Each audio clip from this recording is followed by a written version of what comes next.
Dan ini real terjadi bahwa ada orang dalam beragama itu memang hanya sekedar menggunakan dan mengunggulkan akal mereka.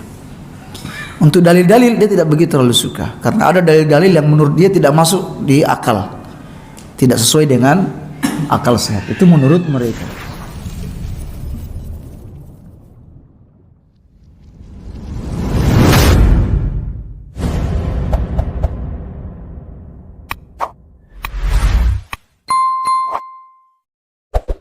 Assalamualaikum warahmatullahi wabarakatuh.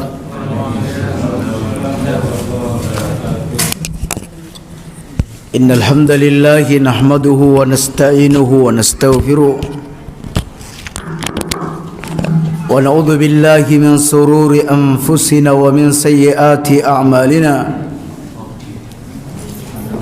May yahdihillahu fala mudilla lahu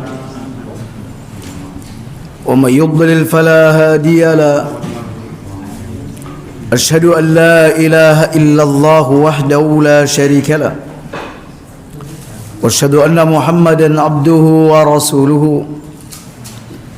قال الله تعالى يا أيها الذين آمنوا اتقوا الله حق تقاته فلا تموتن إلا وأنتم مسلمون يا أيها الذين آمنوا اتقوا الله وقولوا قولا سديدا يصلح لكم أعمالكم ويغفر لكم ذنوبكم ومن يطع الله ورسوله فقد فاز فوزا عظيما.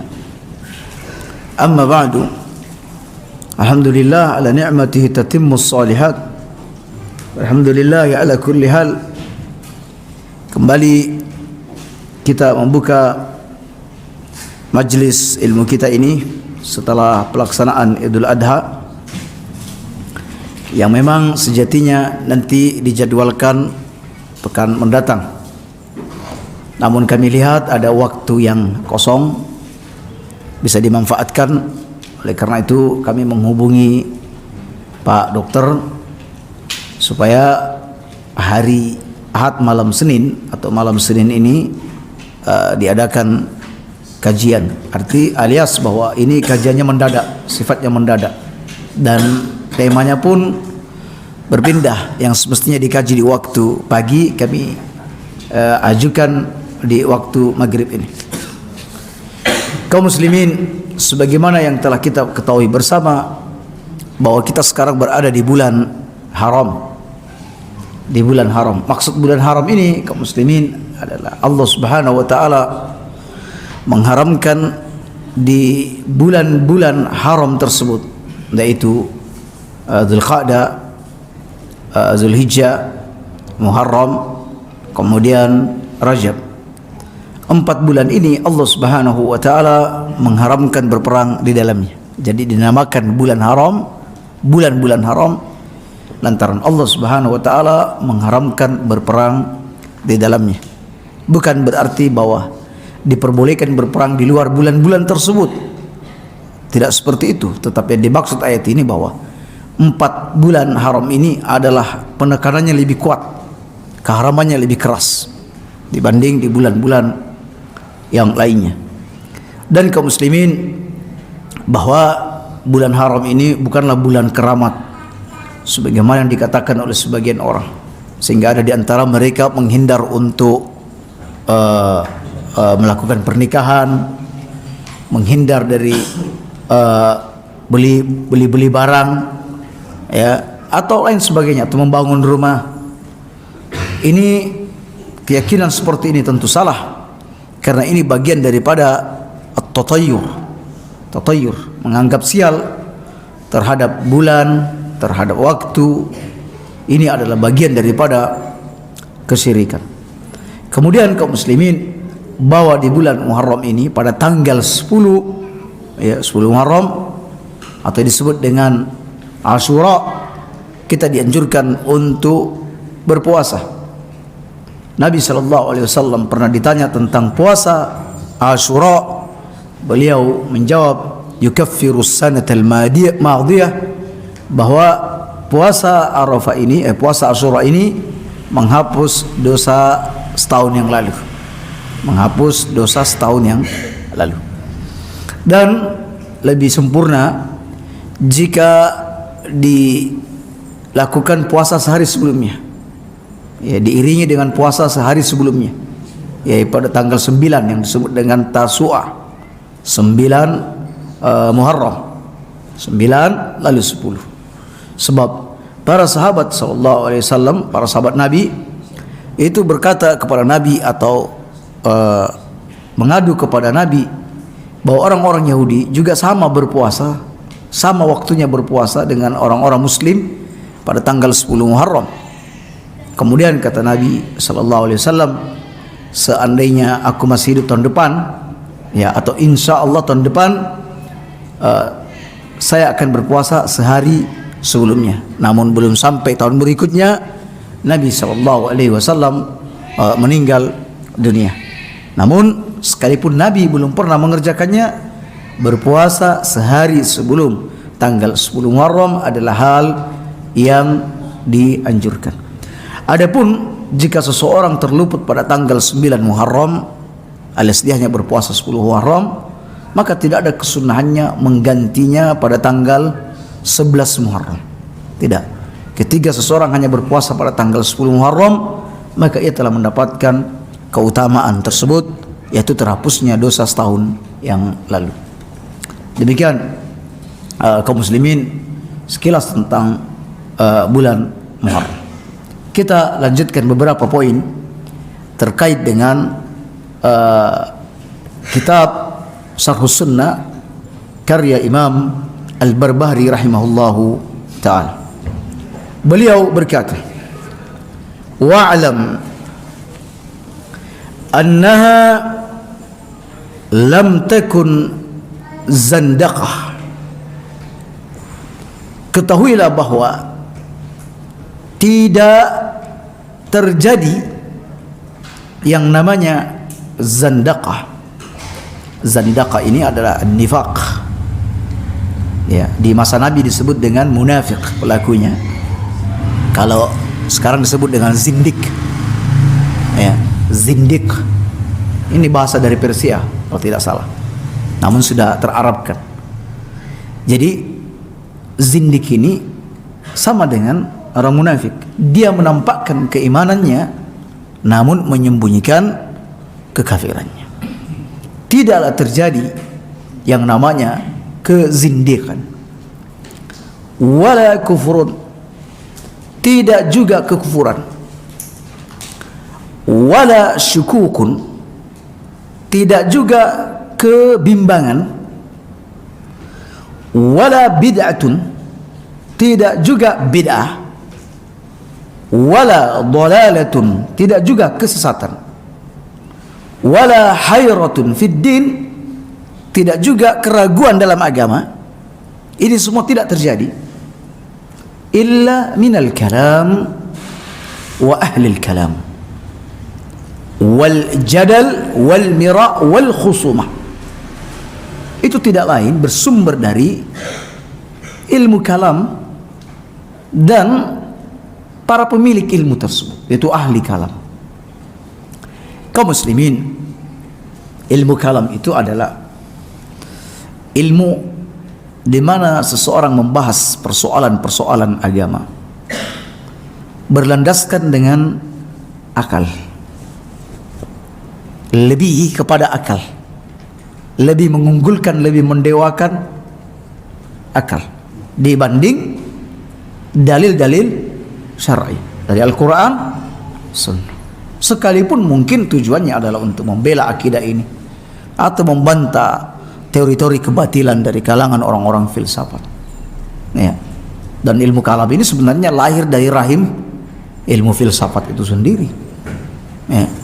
Dan sekali lagi bahwa ilmu kalam ini dan orang-orangnya adalah mereka yang mendewakan akal. Mereka orang-orang yang kehilangan sifat tawadu, rasa hormat, sikap merendah terhadap dalil-dalil dari Al-Quran dan Sunnah Nabi Sallallahu Alaihi Wasallam. Oleh karena itu Imam An-Nawawi rahimahullah ta'ala berkata bahwa mazhab kami, yaitu mazhab Syafi'i, dan mazhab ahli sunnah seluruhnya bahwa hukum itu tidak ditetapkan kecuali dengan dalil syariat. Hukum tidak ditetapkan kecuali dengan syariat. Dan akal tidaklah menetapkan sesuatu pun. Akal tidak menetapkan sesuatu pun. Jadi akal ini hanya mengikuti dalil syar'i.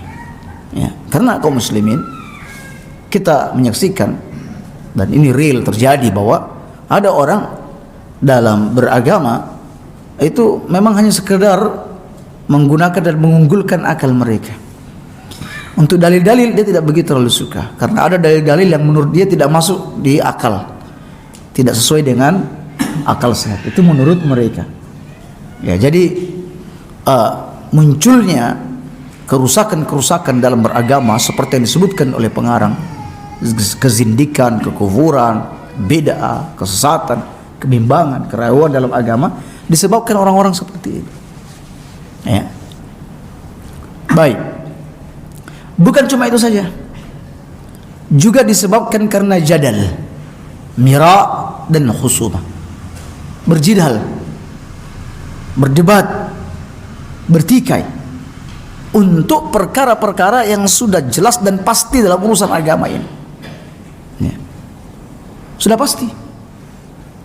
Semisal misalnya bahwa inna ad-dina 'inda Allahil Islam, agama yang mulia di sisi Allah adalah Islam, yang diterima di sisi Allah adalah Islam.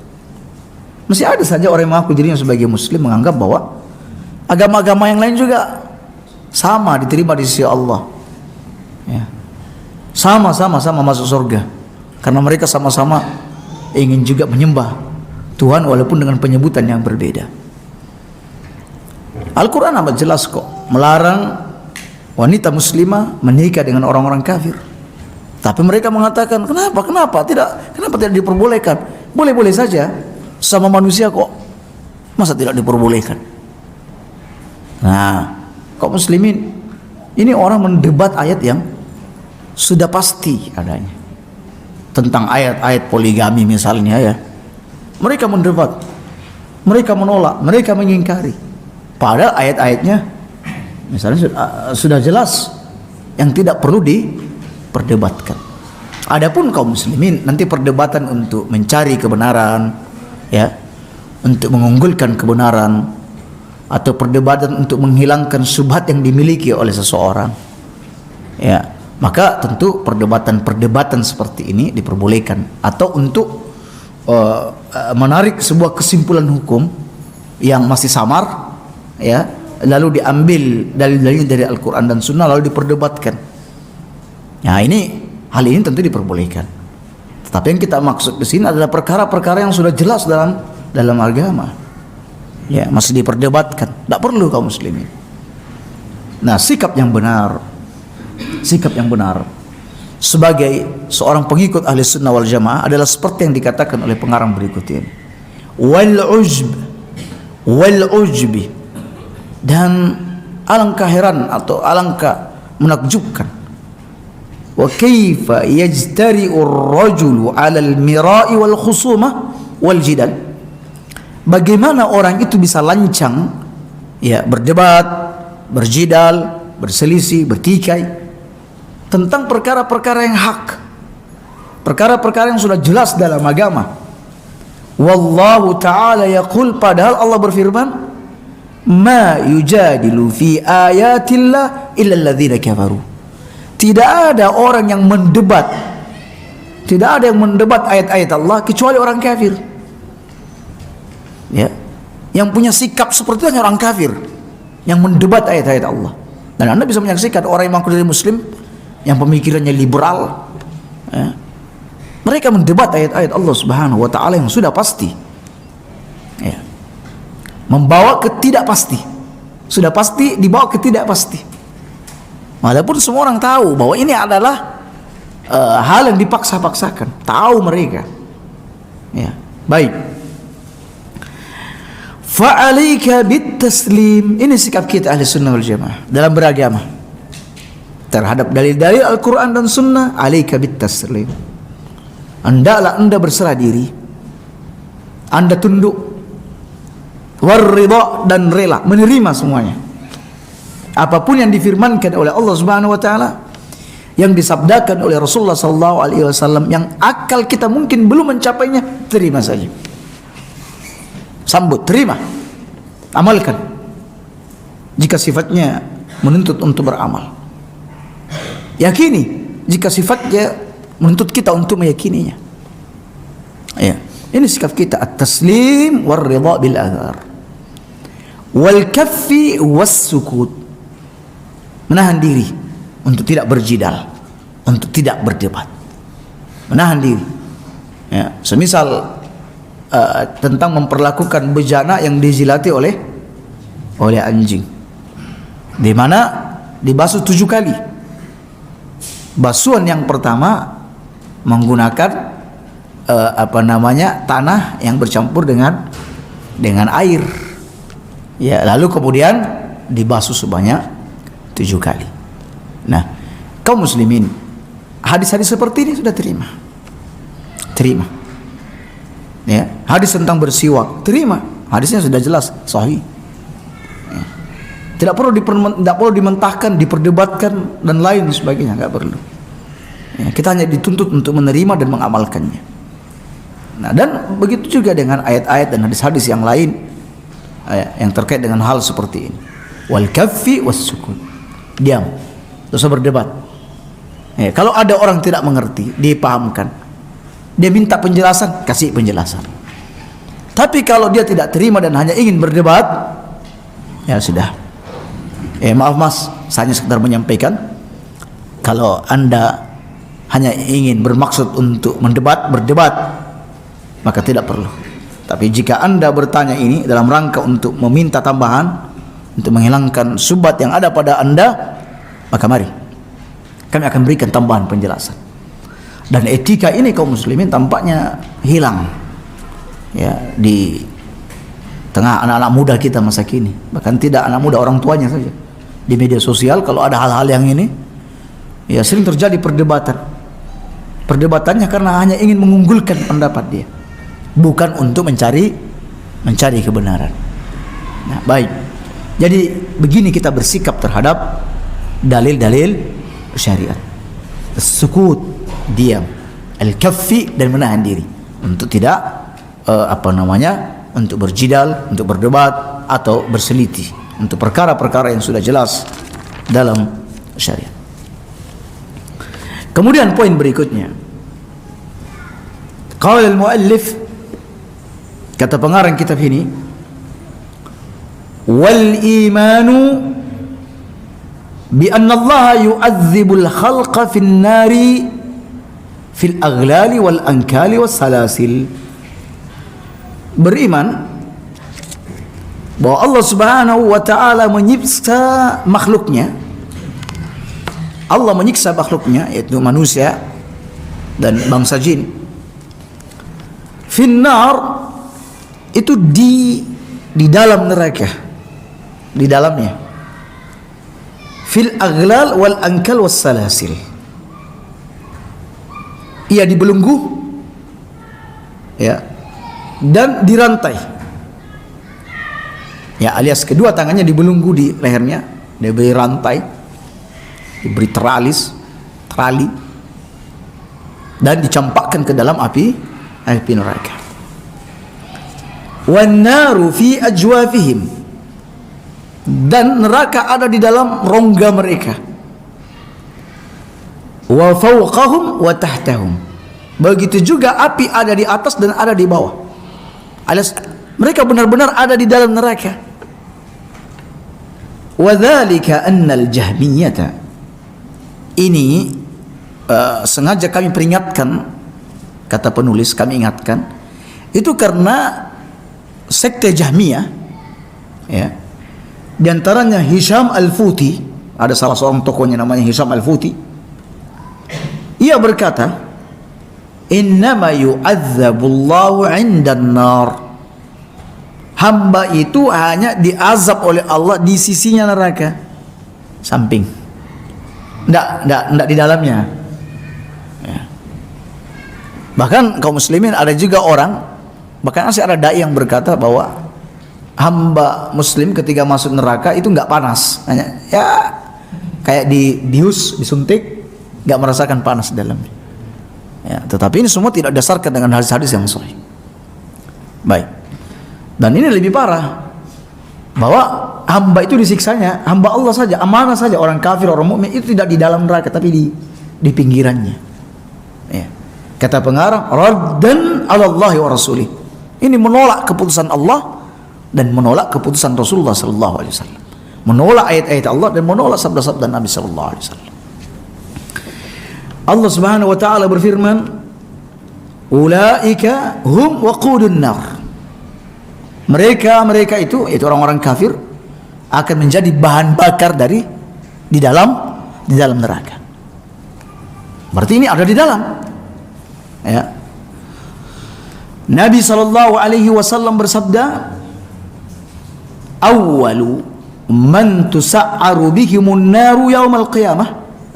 Orang yang pertama kali dikobarkan api neraka untuknya. Pertama kali dikobarkan api neraka untuknya, dimasukkan ke dalam neraka, adalah al-alim alladzi la ya'malu bi ilmihi. Adalah seorang alim yang tidak mengamalkan ilmunya. Dia alim tapi tidak mengamalkan ilmunya. Dia mengatakan kepada orang haram hukumnya meninggalkan sholat tapi dia tidak sholat. Dia mengatakan haram makan riba tapi dia makan riba. Nah, beda halnya kalau dibilang puasa Muharram itu sunnah, tapi pas di 10 Muharram dia malah minum es, makan semangka. Tidak dikatakan wah ini masuk neraka ustadz ini, karena dia tidak mengamalkan ilmunya. Ya, baik, bukan itu yang dimaksud. Tetapi perkara-perkara yang wajib yang mesti diamalkan dan perkara-perkara haram yang mesti ditinggalkan. Wal mutasaddiqul ladzi yura'i fi sadaqatihi. Yang kedua adalah orang yang bersedekah dan dia bermaksud riya dalam bersedekah.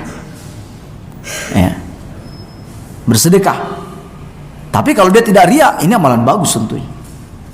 Walaupun ditampakkan amalan tersebut tidak masalah. Ya. Tidak masalah.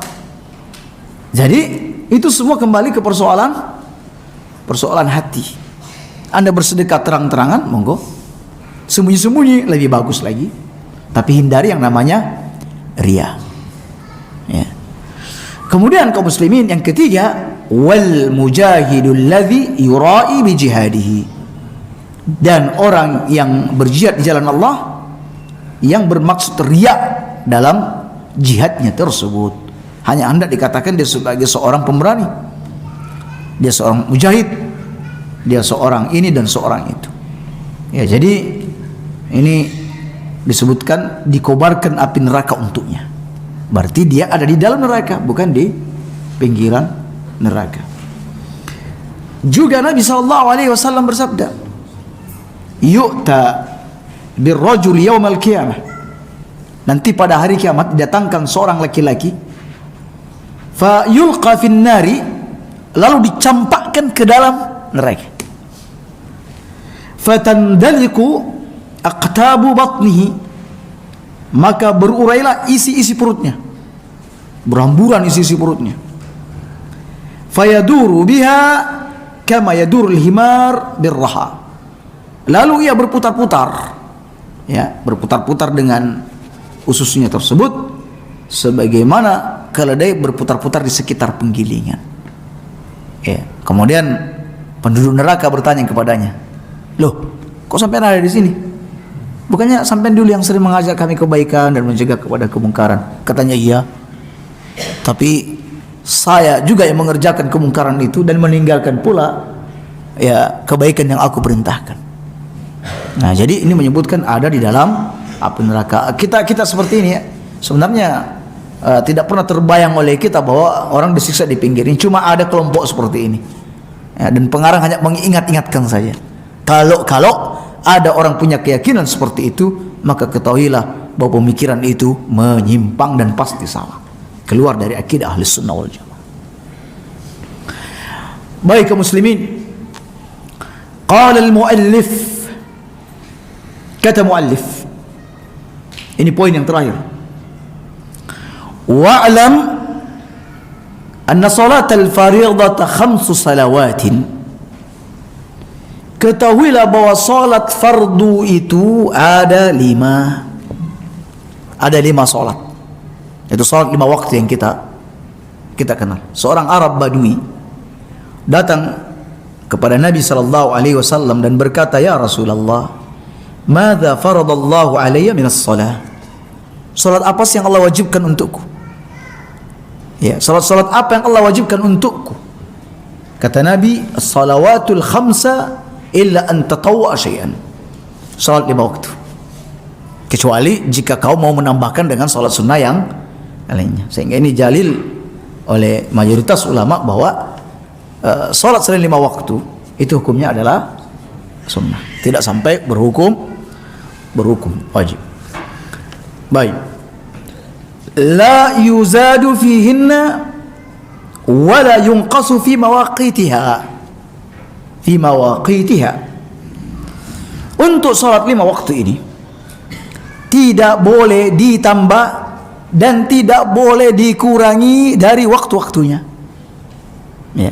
Alias salat 5 waktu ini sebagaimana yang difirmankan oleh Allah Subhanahu wa taala, innas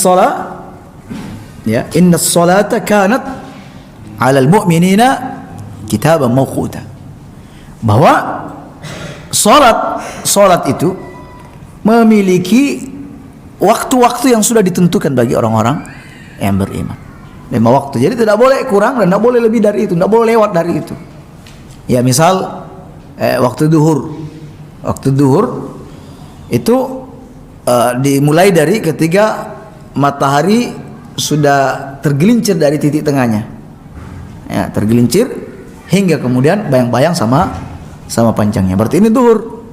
Salat sebelum matahari berada di titik kulminasi atau pas di tengah-tengah tidak sah. Ya. Lewat dari bayang-bayang yang mestinya sama panjang ini lewat, berarti tidak sah.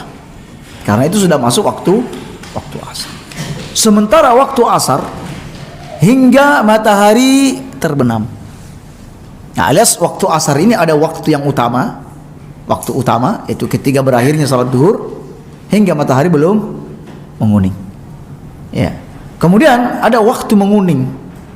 Kemudian yang ketiga sudah dekat untuk tenggelam. Orang yang sengaja menunda-nunda salat asarnya hingga matahari tenggelam, kata Nabi, tilka salatul munafiq. Itu salatnya orang munafik. Itu salatnya orang munafik. Baik. Kemudian maghrib, ketika bulatan matahari hilang secara sempurna, berarti masuk waktu maghrib. Sebelum itu berarti bukan waktu maghrib. Hingga hilangnya mega merah, ya, di ufuk barat. Ya, sisa kemilau cahaya matahari di ufuk barat itu hilang, berarti sudah habis waktu maghrib. Ya. Kemudian masuk isya hingga pertengahan malam, kata sebagian ulama, dan sebagian lagi mengatakan hingga masuk subuh, dekat subuh. Namun pendapat yang rajih, ya, dan ini ada dua perbedaan pendapat.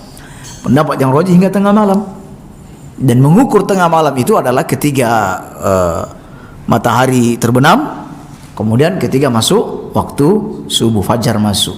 Itu tinggal dibagi dua, ambil titik tengahnya, maka itu tengah malam. Bisa setengah 12, bisa mungkin jam 11, mungkin jam 12. Jadi tidak ada patokan bahwa jam 12 itu tengah malam, tidak. Ya. Jadi mereka yang telat sholat isya jangan nunda sampai jam 12 malam atau jam 1 malam. Ya, jangan. Ya, baik. Dan wa fis safari raka'atan. Dalam safar itu salatnya 2 rakaat, alias diqasar, tidak disempurnakan. Dan Nabi sallallahu alaihi wasallam di sepanjang hidup beliau, saat beliau safar, beliau tidak pernah menyempurnakan salatnya. Ya, beliau selalunya mengqasar. Beliau mengqasar dan tidak pernah mentamamkan. Illal maghriba, kecuali salat maghrib. Kalau salat maghrib tidak tidak diringkas jadi dua. Salat subuh ya tetap dua, salat isya ya dua, maghrib ya dua, tiga, duhur dua, asar dua. Ya, pernah ada seorang bapak tanya, Ustaz, ini saya mau salat maghrib berarti 2 rakaat ya? Ya bukan, salat maghrib ini tetap 3. Ya tidak diringkas. Ya baik. Faman qala aktsara min khamsin, siapa yang bilang atau ada yang berpendapat bahwa salat fardu itu lebih dari 5, ya, faqad ibtada'a, dia bid'ah. Ya tetapi kaum muslimin yang dimaksud di sini tentunya salat yang Allah tetapkan untuk nabinya, yang dibawa berdasarkan perintah sewaktu Isra Mi'raj. Itu 5 waktu. Itu 5 waktu. Tetapi kaum muslimin, nanti ada salat-salat di luar itu yang tidak ada kaitannya dengan salat 5 waktu ini, ya, yang terkait dengan peristiwa Isra Mi'raj. Ini tidak kita vonis barang siapa yang mengatakan salat Idul Adha atau Idul Fitri itu wajib berarti bid'ah, bukan. Bukan itu maksudnya. Kalau itu memang ada perselisihan. Jadi selain salat 5 waktu ini ijma' sepakat ummah ini wajib. Alias selain itu apakah berhukum sunnah atau wajib? Tapi siapa yang punya keyakinan bahwa salat itu 6 waktu dalam sehari semalam, ini terkait dengan sehari semalam, 6 atau 7, dia bid'ah. Tapi kalau yang sifatnya ada tahunan, ya, atau disebabkan karena sebab, terkait dengan sebab, ini ada ruang untuk berbeda pendapat. Sebagian ulama mengatakan salat Idul Fitri atau Idul Adha itu wajib. Buktinya ketika bertemu antara Idul Fitri dan Idul Adha, Jumat bisa gugur. Idul Fitri dengan Jumat bisa gugur. Tidak ada kewajiban untuk mendatangi salat Jumat, dan sebagian mengatakan bahkan tidak perlu salat duhur. Sebagian ada yang mengatakan demikian, nanti asar langsung salat. Ya. Baik. Kemudian tentang tahiyatul masjid, sebagian ulama mengatakan wajib karena Nabi bersabda, apabila engkau masuk masjid jangan duduk kecuali salat 2 rakaat, kecuali salat. Sehingga mereka berhujah dengan dalil ini. Terbukti bahwa Nabi ketika berkhutbah ada sahabat duduk langsung disuruh berdiri untuk salat tahiyatul masjid. Nah, jadi ini masuk dalam wilayah perbedaan pendapat, dan kita tidak mengatakan siapa yang mengatakan ini wajib berarti dia bid'ah. Bukan itu maksudnya. Jadi yang dimaksud siapa yang beranggapan bahwa salat yang diwajibkan sehari semalam itu adalah lebih dari 5, dia bid'ah. Begitu juga wa man qala aqallu min 5. Nah, mungkin titik tekannya di sini. Karena ada kelompok-kelompok tertentu yang menganggap bahwa salat wajib itu bukan 5, tetapi 3. Ya. 3. Dalam Al-Qur'an katanya enggak ada dalam Al-Qur'an. Ya. Dalam Al-Qur'an cuma menyebutkan ya 2 tepi, ya, kemudian malam, berarti cuma 3. Subuh, asar, dan maghrib, dan isya. Ya. Allah Subhanahu wa ta'ala berfirman, dan aqimis salata lidulukis syamsi ila ghasaqil lail. Dirikanlah salat ketika matahari telah tergelincir dari titik kulminasinya hingga gelap malam. Hingga gelap malam. Berarti ketika matahari tergelincir itu dimaksudkan adalah salat zuhur. Hingga gelap malam berarti diantaranya itu salat asar, salat maghrib, masuk subuh. Wa Qur'anal fajri, dan salat subuh. Berarti 5. Inna Qur'anal fajri kana mashhuda. Sesungguhnya salat fajar ini disaksikan oleh para malaikat. Ya, jadi ayat ini juga sekaligus mengatakan bahwa salat subuh itu terpisah dari 4 salat sebelumnya, yang mana sebelumnya itu sambung menyambung dari matahari tergelincir hingga tengah malam, hingga di bagian malam, hingga bagian malam. Berarti duhur, asar, maghrib, isya ini nyambung waktu. Kemudian salat subuh berdiri, kemudian subuh berdiri sendiri.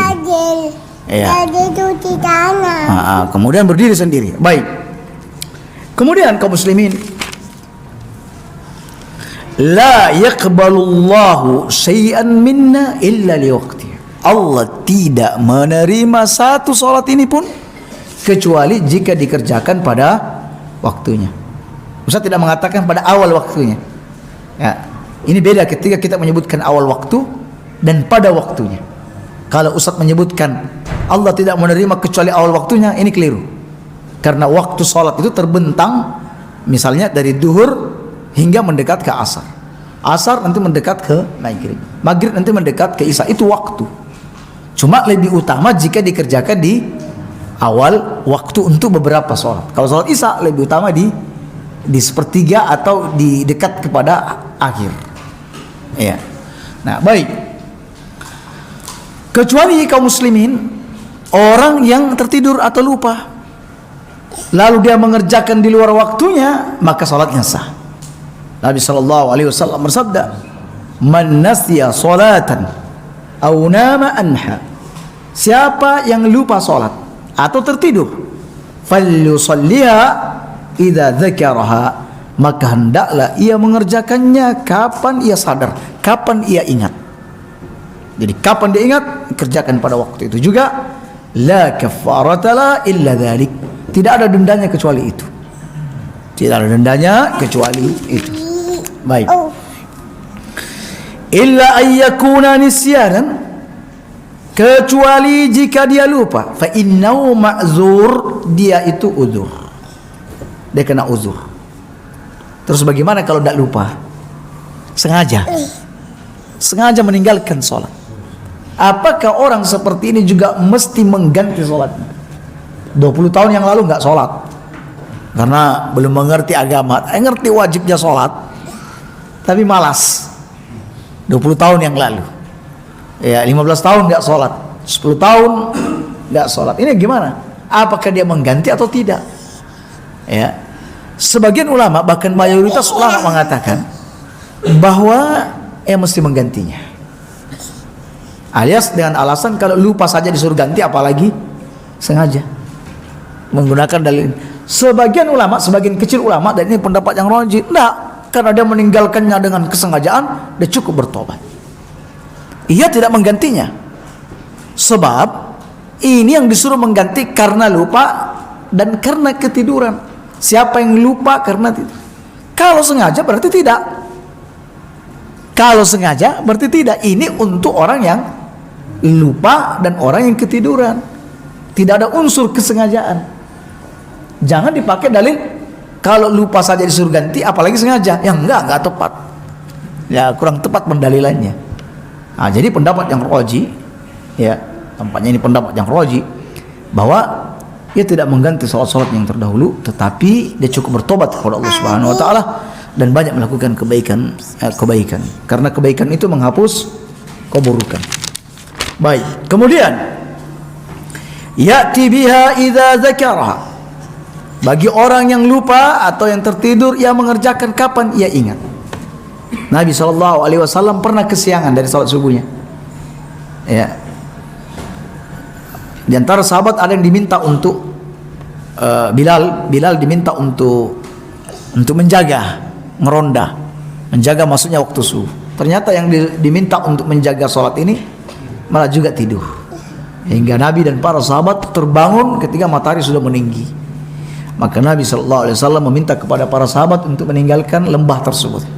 Karena kata Nabi, lembah ini dihuni banyak oleh para bangsa jin. Oleh karena itu Nabi berpindah, lalu kemudian beliau berwuduk sebagaimana biasa. Bilal disuruh azan sebagaimana biasa, seperti biasa. Kemudian mereka salat sunnah, padahal ingat matahari sudah meninggi. Salat sunnah qabliyah seperti biasa. Lalu kemudian iqamah, lalu mengerjakan salat subuh berjamaah. Jadi tidak usah kesusu kalau telat atau lupa. Waduh, masya Allah, langsung terburu-buru. Nggak usah. Ya, bahkan Nabi sempat meninggalkan lembah tersebut, lalu berwudu, suruh azan, qomat, lalu berjamaah. Nah, seperti itu. Dan yang terakhir, au yakuna musafiran fayajma'u bainas salataini insya'a. Atau dia statusnya musafir, dia boleh menjamak kedua sholat, alias bahwa ini belum waktunya tapi dipindah ke waktu sholat yang lainnya, ini diperbolehkan. Selain itu tidak diperbolehkan. Ya, jadi musafir boleh menjamak takdim atau takhir. Duhur ditaruh di asar atau asar ditaruh di waktu duhur. Ya, asar ditaruh di waktu duhur. Nah, demikian ya, kaum muslimin. Dan tampaknya bahwa poin ini sebenarnya sudah pernah dibahas poin ini, tetapi tampaknya oleh pengarang ini diulang. Insyaallah di pertemuan mendatang kita akan membahas persoalan yang berbeda dengan sebelumnya. Kita cukupkan sampai di situ. Insyaallah di pertemuan mendatang kembali ke asal bahwa subuh kajian Sharh Sunnah, kemudian maghrib ini terkait dengan persoalan-persoalan jenazah.